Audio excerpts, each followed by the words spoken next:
Yesterday, House Republicans released a budget legislation that includes a debt ceiling increase, but also it includes $4.5 trillion in savings. For his part, the president referred to the mere idea of cutting spending as a wacko notion. You just heard him say that a few moments ago. What in the world is wacko? Responsible spending, fighting inflation? Well, let's talk more about this. Joining me now to discuss this and more is Representative Bob Good. He serves on the House Budget Committee and the Committee on Education and Workforce. He represents the 5th Congressional District of Virginia. Congressman Good, always great to see you. Welcome back to Washington Watch. Great to see you again, my friend Jody. Thanks for having me.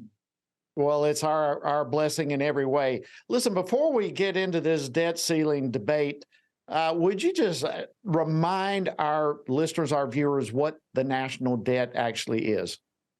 Yeah, it's nearly $32 trillion. It represents about $100,000 per citizen, about $300,000 per household, or actually per taxpayer. Just an astronomical amount of debt. Percent to GDP is about 125%, meaning our national debt is about 25% higher than our gross domestic product. Our total output as an economy hasn't been that high since World War II.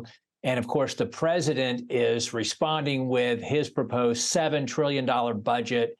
It would be the largest budget in the history of the country, would run a $2 trillion deficit for the first time in the history of the country. He wants to respond to the end of the massive increase in spending under COVID with more spending. Could he be more out of touch with the danger of the country, the threat that's presented by our fiscal situation? Yeah, it's just absolutely mind-boggling, and out of touch, I think, is a very polite way of saying it. In fact, he goes so far as to say that Republicans' proposals to try to get our out-of-control spending under control is a wacko notion. I mean, to think that it is wacko for a Congress to think about children, grandchildren, about this out-of-control debt, what in the world is wacko about trying to be fiscally responsible? You wonder is he just that economically illiterate, that fiscally incompetent, where he really doesn't understand fundamentals and what the debt is doing to our country, what the threat is of that massive amount of debt, that overspending is unsustainable, what it's doing to inflation, what it's doing to the value of the dollar, the risk of us not being the international currency, forcing the only default we'll have, he's lying, by the way, as you know. So is he fiscally incompetent, or is he maliciously trying to cause these bad things to happen to our country? But as you know, he is also, Jody, lying about, he's saying Republicans are threatening a default. That's, of course, not coming out of the mouth of a Republican. No Republicans is threatening a default. We, in fact, would not have a default, even if we did not increase the debt limit, because there's more than enough revenue to pay our obligations, to pay for Medicare, Social Security, and to pay the interest on the debt. It would just force us to prioritize our discretionary spending. However, with Republicans hopefully next week passing out of the House a proposal to raise the debt limit in exchange for significant cuts and reforms, it will be the Senate and the White House that will choose to not pass that if they don't, to not sign that into law. It'll be them who are acting irresponsible and continue to act recklessly with the nation's finances, the nation's economy. That's an excellent point, because really the ball is in their court. So let's talk about some of the proposals that you'll be voting on next week and some of the cuts. What are some of the issues that are in the proposal that will come forth next week?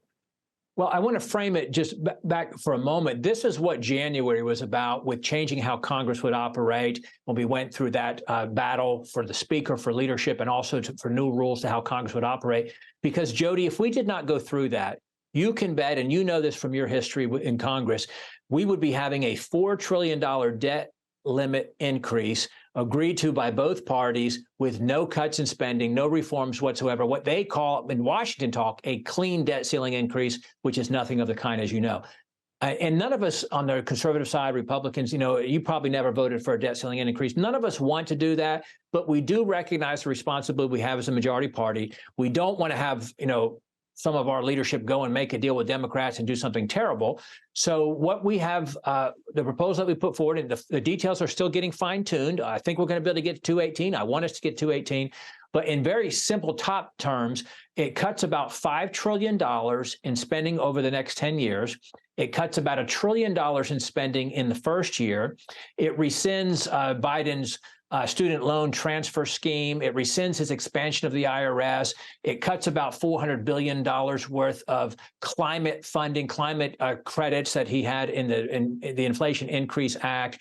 It goes back to pre-COVID spending for non-defense discretionary spending. It really is historical cuts that we haven't seen in 30 years. It's got the REINS Act as part of it, which means that any significant regulatory burden or new rulemaking from the agencies in the executive branch has to receive a vote in Congress. It also has the H.R. 1, our energy bill, renewing American energy again, unleashing American energy again. Those kind of things cobbled together are transformational, historical, and that's just the first step, Jody. Of course, we got to get it through. We got to have nerves of steel. And what I'm conveying to leadership is this is the deal. This is not a negotiating tool to weaken it down and think we're going to do a greater increase in the $1.5 trillion that's part of the proposal, or to have less of the reforms and cuts in place. This is the deal. We need to show nerves of steel and force the Senate and the White House to accept it. But then we want to go after more spending cuts this fall in the appropriations process, work on that through the spring and the summer, serve notice that we will not pass these spending bills unless they eliminate this additional funding. And then we get another crack at the apple, or another bite at the apple, I should say, next year as well, because the proposal just extends the debt ceiling to March 31 or 1.5 trillion, whichever comes first. Well, that's tremendous.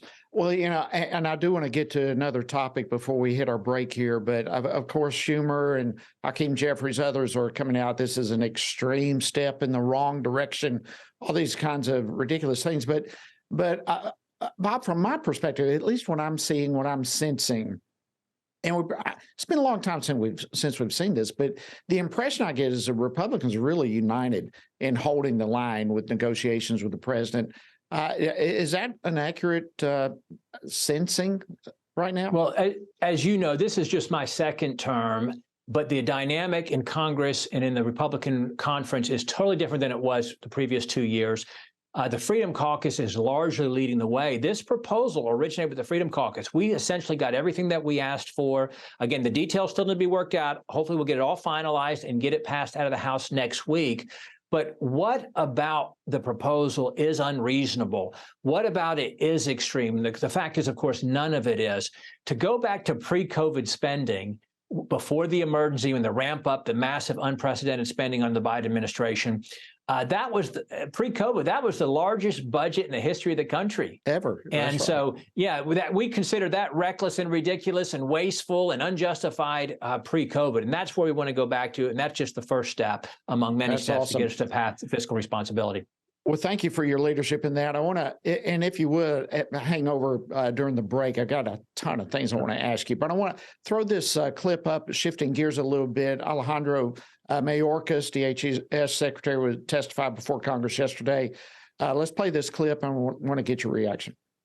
It is my testimony that the border is secure, and we are working every day, day and night, to increase its security. The challenges that we are experiencing at the border cannot be overstated. Okay, look, we've got less than a minute here, so we'll get into some more after the break. But the border is secure? Come on. What would he define as an unsecure border? The Mexican crime cartels could not design a better border policy for themselves to make billions of dollars of trafficking humans and drugs and criminals across our border if they design it themselves. This is willful, purposeful facilitation of a border invasion on behalf of Joe Biden and Secretary Mayorkas. Absolutely. It's incredible that he would even have the nerve to testify before Congress. I've been seeing people saying he perjured himself. I don't know. We'll get into that a little bit later. But Congressman, we need to impeach him. All right, listen, before we jump into some other topics, you mentioned right before we had to go to the break about the Secretary Mayorkas needing to be impeached. Is that concept, I mean, I couldn't agree more, but is there momentum, any traction to that? I mean, if there is no way to say the border is secure, he has failed to do his job. Is there a movement towards impeachment? Well, Speaker McCarthy had said when he was the minority leader that he would support impeaching Mayorkas. And so we need to push him to that effect and hold him accountable to that. Certainly, you cannot allow this lawlessness to continue, this irreparable harm that's already been done to the country, with some 7 million illegals who've invaded the country, about 5.5 million of those who've been released in the country, apprehended, encountered, as they say, then released with free travel, free housing, free social services, free welfare, free education, free health care, all of that. And from 170 different countries, almost all of them fraudulent claims of asylum, just released in the country with no court date to appear. Plus, as you know, Jody, about 1.5 million criminal gotaways, those who don't want all those benefits and to be treated like those 5.5 million. We've caught 176 on the terrorist watch list among those who we prevented being part of the 5.5 million. What about the 1.5 million criminal gotaways? And how do we let this go on for another nearly 2 years in the Biden presidency without taking action? We know Mayorkas is just executing Biden's vision. This is the plan. It's not that they don't know what they're doing or that they think that they're failing and they're incompetent. Every resource they're committing to the border is to get as many illegals in the country as quickly as possible. And only time will tell, Jody, the irreparable harm that's been done. And I would submit again that never in the history of the country has our own president done more to intentionally harm the United States than what the president's done just with the border alone. Well, there's got to be accountability, and I'm so grateful that you and others are there pressing this. Our system does not work without accountability. Now, I've got a couple of other things I want to hit on. First, the Protection of Women and Girls in Sports Act, and then I want to end with a resolution that you have coming forward. So first of all, congratulations on passing this protection on women and girls in sports and so forth today. Your overall thoughts of that? Great step forward. If anything illustrates who the left is, who the Democrat Party is, and how far we have fallen as a country and what is at stake on who we want to be, it's the failure to recognize truth. God created sex and gender, that we can think ourselves or wish ourselves or change ourselves into something else. You know, we're immutably male or female. Every one of the trillion or so cells that we have is male or female, no matter how we might change our outward appearance or how we might act or dress.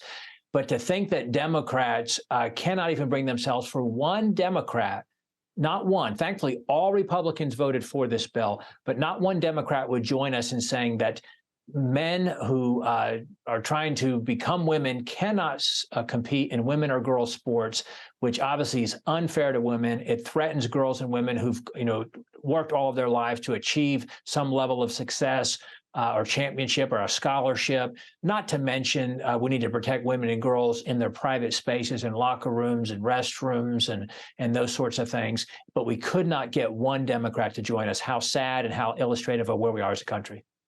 It really is. In fact, the Democrats are trying to throw it right back at the Republicans and say that to pass this bill actually would lead to greater invasion of privacy. In fact, here's the Democratic caucus, Pete Aguilar, said the following. If you guys play clip 13, please. Republicans advocating for coaches to inspect young women.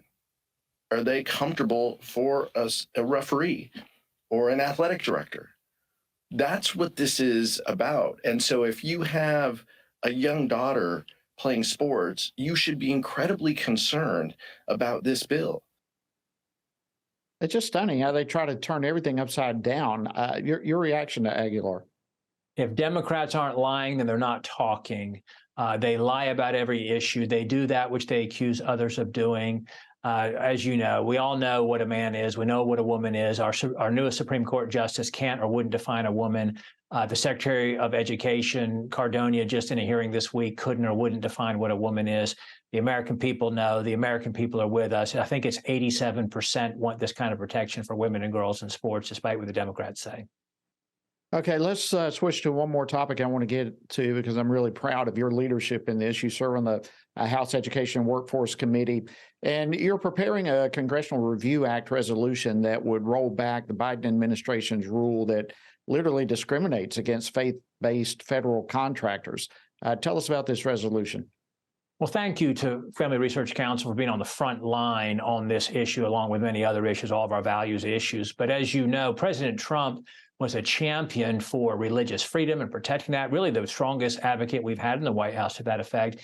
And then the Biden administration has tried to reverse that and make it more difficult for faith-based institutions, faith-based organizations, charitable organizations that are coming from a faith-based perspective to practice their faith, to exercise their faith, to hire according to their faith, has put them, has discriminated against them in terms of their ability to be federal contractors, to contract for services, that where they're ministering to their community, but they're doing it from a Christian or another faith-based perspective. And so this Congressional Review Act, of course, is a congressional tool for us to override the egregious actions of this administration that are discriminating against those who are practicing their faith. And we're going to stand strong with them and unashamedly, unapologetically so.